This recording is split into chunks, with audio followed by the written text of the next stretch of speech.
Hi, everyone. We're back this week for another market update, going over everything that's happening in Northeast Florida. Well, at least some of it anyways. Scott, how are interest rates?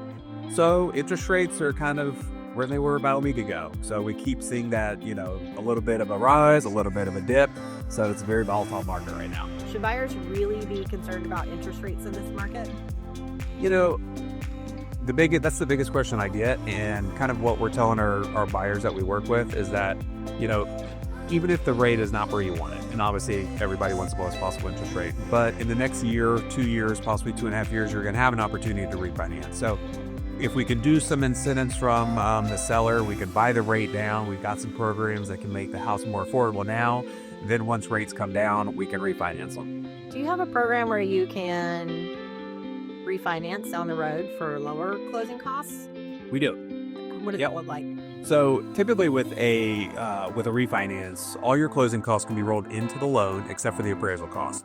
But what we do is we waive the underwriting fee and our processing fee. Okay. So really all you've got is your escrows, your dog stamps, your standard customary closing costs. So little to no closing costs to refinance down the road. Yeah, Okay. make it very fun. Lovely. All right, so as far as inventory is concerned, we're kind of in a balanced market. If anybody wants a copy of our most recent market update, we can send it out to you. Just send us a DM and we'll be more than happy to get it out. But we're looking kind of right in the middle. So we're 4.7 months supply of inventory, which means if no one listed their home between now and 4.7 months, we would sell out of all inventory on the market, which is kind of stabilizing out for us. So what we are seeing, though, our sellers are more strategic about where they price their homes, and agents who have been in the business for a while are getting creative about pulling offers together. So that's what we're seeing on our side. All right. Anything else we should discuss?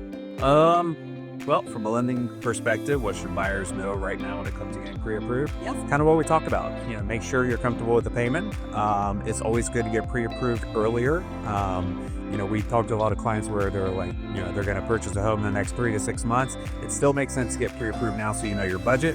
If there are already hiccups in the road, we have time to work it out. So always get pre-approved. Well, you should always get pre-approved, and if you're a buyer working with an agent, I'm sure you're aware of the buyer agency agreements, and what you're really doing there is you're interviewing the right agent to help you find the right property. So most agents in the industry won't go out with a buyer without a pre-approval. You should also interview the agent before you do it as well. So how can they reach you?